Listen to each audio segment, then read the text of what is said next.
Fulanis are Nigerians. They don't even benefit anything from government. They don't enjoy schools. They don't enjoy hospitals. The Miyetti Allah cattle breeders of Nigeria are saying that over 50,000 Fulanis and 4 million cows have been pied. These are serious allegations against the South and the Middlebeltons. Well, the guy, watch the video. Presenting the president's address, MACBAN's National Secretary General Middlebelt said over 50,000 pastoralists have been killed and 4 million heads of cattle lost to ongoing violence in the region. Welcome back. You're going to watch the full video at the end of this program, but quickly, the question is this a good news or bad news? And also, the MACBAN, who are the cattle pastoralists, have never come out to tell us that those Fulanis that go into the southern farmers, Sunday Jackson in Plateau State, whose cattle pastoralist went to his farm uninvited to hit the crops. We never saw MACBAN came out to lament and say that, oh, we need to call all the Fulani breeders and Fulani cattle rearers into order. Where did they get the statistics that 50,000 Fulanis have been pied? Hey, this is broad daylight blasphemy, blackmail against the innocent Nigerians. Oh yes. Was it not in this same Nigeria when one governor said that Fulanis are continental, what's it called? We call them continental citizens, global citizens. And when Buhari was even asked sometime when he was still in power, that why are the Fulanis? Why are they wielding cutlass? Why are they wielding weapons? He said, well, what they move around with worth millions, so therefore they need to protect it. That don't a businessman who has a shop, does he not install burglaries? Does he not install electric fences? So the only thing a Fulani Eda can do is to have a cutlass or at least a gun. We see that these were the things that gave the Fulani Edas some level and high level of embodiment, and ever since we started seeing them carrying cutlass and they became unquestionable. At this stage, we as a collective who are farmers, who have been affected and in numbers pied by Fulani Edas, we also need to come out in our associations, different associations, because these are just high level of campaigns to rip off the Nigerian government for compensations. If we begin to count the numbers of people that have been pied by the Fulani Edas, within the period of 2014 to date, I am sure they are not less than 50 million. Yes, if all of us want to be cooking up datas, yes, let us also cook our own. Otherwise, can we have the biodata of those that have been pied? Come out with a data, tell us that 50,000 people have been pied, Fulani Edas. In this same country? In this same country? When we see so many attacks against, is in the Middlebelt? We know how the Fulani Edas go for retaliatory attacks, because if a cow that they never said, oh yeah, go and eat something, that cow went into the farm, ate a plant that they just fumigated or applied pest, and the cow unfortunately pied, the Fulani will go for a retaliatory combat, and then they will unalive scores of people in the Middlebelt. Is that not what we have in Plateau, Benue? It got to a point that the Benue governor, the Father Alia, came out, started crying on national TV. That is people in their numbers. In just 2 months, over 300 and something people were pied in Benue alone. Last year, not less than 1,005 were pied in Plateau, Benue. Farmers in their farms. In fact, it has even gotten to a state that people in Oyo State can no longer live in some villages. Yes, because the Fulani areas have chased them out from their own farms. But we've never seen a Miyetti Allah to come out and call his people to order. Oh yes.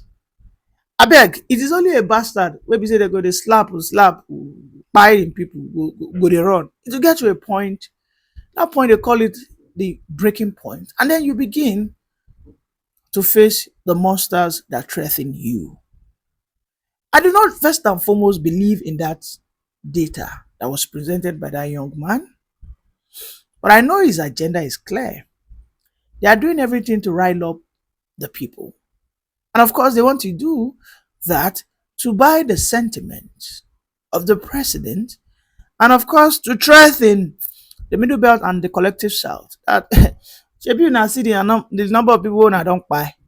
And don't forget, they have always told you that one Fulani man is equivalent to 10 Igbos, 10 Yorubas. Absolute nonsense. So yeah, they are telling us 50,000. If you times 50,000 times 10, that means 500,000 people will go down. Is that the nonsense they are trying to threaten us with? Eh? The Miyetti Allah who came out, who never for one day called his people into order. The very Miyetti Allah who has always come out to say that no Fulani man can be contained and constrained not to do open grazing. The same Miyetti Allah body who have threatened Wike in Abuja, when Wike said that Abuja is the federal capital territory of Nigeria. It's supposed to be the center of excellence. It is the capital city, the representation of Nigeria. Then why should we be having open grazing? The same Abuja where Wike said, okay, we have places at the outskirts where the Fulani herders can occupy on rent or on lease to graze or ranch their cows. But Badejo, the chairman of Miyetti Allah, said, nah, according to the constitution, the Fulanis are nomadic. The Fulanis can never be told to stay in one place. Or is it the same Fulani herders that we saw so many House of Reps and Senators come out to defend, saying that, well, it is the lifestyle and culture of the Fulani man to roam around? Is it? I'm going to show you the videos of the senators. I know you might have seen it before, but I want you, because you will understand it better this morning. You will understand it better this morning. So it is clear, this agenda. We've had enough. They alone cannot be the oppressor and still be the victim. It doesn't work that way. The victims are not even crying enough. You know, I made a program. I said the victims are not crying enough. When I saw a video that the federal government has gone to Plateau to create a ranch, a grazing reserve for the Fulani herders, I said, but again, you can see that their demands will never stop. Immediately, the federal government gave them a grazing area, the Fulani herders. And now they are saying that, well, federal government, thank you for the grazing area, but you never do us. We are Oliver Twist. Over 4 million cows, they don't carry and go. Over 50,000 of our people, they don't buy. K-way, because federal government. I mean, these are the conversations they have. You see, this is why we, who are the oppressed, I don't know why we are silent. I don't know. Is it a collective cowardry, or is it this defeative mindset? Because the farmers have lost so much. The last time a farm in Ogun State, in Ibadan, a corn farm, a corn plantation that worth 50 million in less than 2 hours was consumed by cows, like about 100 to 150 cows. Now, such an investment, should that kind of an incident, should it not lead to chaos? The guy who took 150 cows into a corn plantation, does he not have eyes and common sense to know this is someone's investment? They are provocative. We did not see Miyetti Allah to come out to campaign against such. We did not. But yet, they tell you that over 50,000. I do not know how to say thunder fire you in Igbo. That guy that read that nonsense. But you see, these are the deceptions. These are the lies that Nigeria was built upon. The lies that some sect of people must always be satisfied when they cry. I think Nigeria has gotten to that turning junction because, thankfully, information is not democratized. For those who are still living in the analog era, well, the Nigeria of today, the youth, information has been democratized. When they are buying people in Plateau, right? In the past, we don't used to get the information on time. We don't. But the news media will be pushing propaganda that it is the Fulani herders that they are buying. But today we see videos of how people will be in their house, in their homes, just sleeping on their own, and these marauders will go in there, attack them, grab their land, and use it for their cattle grazing. I mean, we know what they did in Agatu. In Agatu, they wrote a letter to them. Agatu is in Benue. Agatu is one of the most fertile land area in Nigeria. The greenery, let me tell you, in Agatu, if you have a seed of mango, just finish consuming a mango, and you throw a seed of mango on the ground, I tell you, go back to Agatu in the next 3 months, that seed would have sprouted to become a tree. Agatu today is being under the land grabbing scheme of the Fulani marauding herders, because they wrote a letter to them that exit this place, otherwise your people in Agona. But you see, I used to say that the Middlebeltans, I don't think they've had enough. Because we know that in this contraption that we have today, even if we have some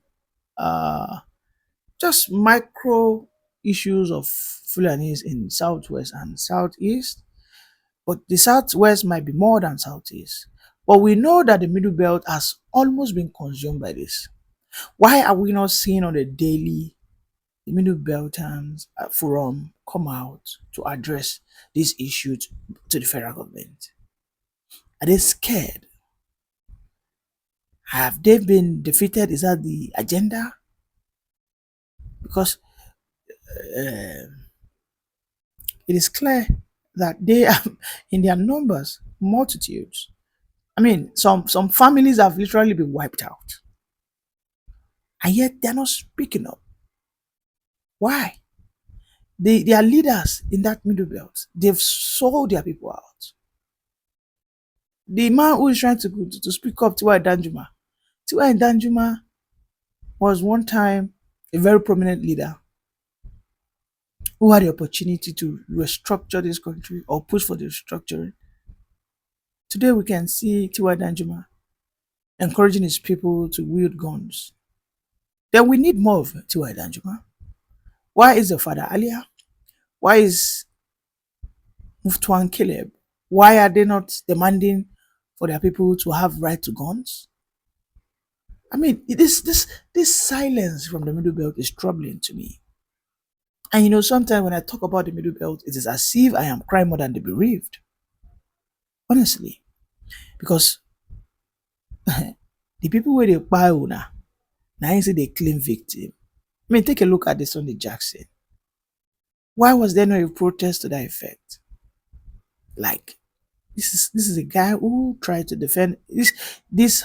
Unfortunately, the elder lost his life, but it was all on self-defense, and Samuel Jackson was provoked. His farm was invaded. If at all he was supposed to bag any form of judgment, should it be death by hanging? I mean, does that not send me the message? The judge said he, at least when he got the weapon from the guy, he should have just run away. Why that might make sense logically, but in that instance where there's an adrenaline rush, when Samuel Jackson has first been hit by the cutlass, everything his brain tells him is your enemy must be taken down. What we have in the Middle Belt is a war in disguise. And I'm surprised that the people whose lands have been taken and grabbed are silent. Well, let's watch the videos of the senators who are saying that the Fulanis cannot be told not to carry their cows across Nigeria. Let's watch it together. Presenting the president's address, MACBAN's National Secretary General Middlebelt said over 50,000 pastoralists have been killed and 4 million heads of cattle lost to ongoing violence in the region. Describing the situation as devastating and unsustainable, he blamed the crisis on insurgents, bandits and emerging terror groups in states like Borno, Yobe, Kwara and Oyo, who steal livestock to fund their activities. The resurgence of insurgency activities in Borno and some other states all put at risk the traditional pastoralists because these terrorists feed on and depend on the pastoralist animals. Our desire for new approach to solving the insecurity crisis is born out of the need for the North to take its destiny in its own hand, create enabling environment for investment to grow the North's economy and reduce the unacceptable level of poverty and unemployment. He also raised concern over ethnic profiling, warning that continued stigmatization of Fulani herders could trigger large-scale violence if not urgently addressed. Dialogue to isolate the minority criminals from the majority peace lobbying must be prioritized. Unless we urgently address the pervasive insecurity in our rural areas, this insecurity is forcing millions of our people to abandon their ancestral land and seek refuge in other areas where they often face stigmatization and are perceived as unwanted. While welcoming the creation of Ministry of Livestock, he urged northern states to welcome the initiative, saying it could help boost the economy and curb rural insecurity if backed by inclusive dialogue and reform. Abimaje Moses, AIT News. Proposes that ranches should be established in pastoralist states without forcing it on other states that do not have pastoralist communities. Erupt from pastoralists and farmers' interaction in Nigeria, which have assumed a warlike dimension with far-reaching negative impact on the people and the country as a whole. As stakeholders in the Nigerian project and elected representatives of the people, we cannot afford to look on while the country burns into ashes as a result of violent clashes between sedentary farmers and nomadic herders. Doing so would amount to abdication of our statutory and leadership responsibilities. The menace of farmers and herders crisis can easily be cured through a legislative therapy banning open grazing in Nigeria. However, some northern senators called for extra caution in passing the bill, given its trail of controversies in the past. This bill, but I'm against the idea of restricting movement of Nigerians from one state to another. No, that would not happen. Right now, well, all these Fulanis are Nigerians. They don't even benefit anything from government. They don't enjoy schools. They don't enjoy hospitals. They don't enjoy any roads. All the housing programs done by government, and they don't enjoy them, nothing. So to just throw them away like that because they happen to come from they are assumed to come from states that may not have even enough water, enough grazing area. And you say you can only be done in that state. I think it's not going to work. If we want to solve this problem, which is a national issue, we should approach it with open mind. Where you have enough land, where you have land that can serve as cattle ranch with water and enough grasses and other food for the animals, we should be magnanimous enough and realistic enough to encourage and in fact support the establishment of ranches in those areas. Supporting the consideration of the bill, other lawmakers believe that the proposed commission, if established, would manage the farmers-herders crisis. Consider this. I also want us to look at the Land Use Act as an impediment to this particular very wonderful bill to ensure that we can get and put to rest this matter of header farmer clash. Consider this. I also want to. The bill, after consideration, was referred by President of the Senate, Godswill Akpabio, to the Senate Committee on Agriculture, Judiciary and Legal Matters to be revetted in 4 weeks. Meanwhile, a bill to make provision for Nigeria Gold Reserve Industry Framework also scaled second reading on Wednesday. The bill was sponsored by Senator Natasha Akpoti-Uduaghan.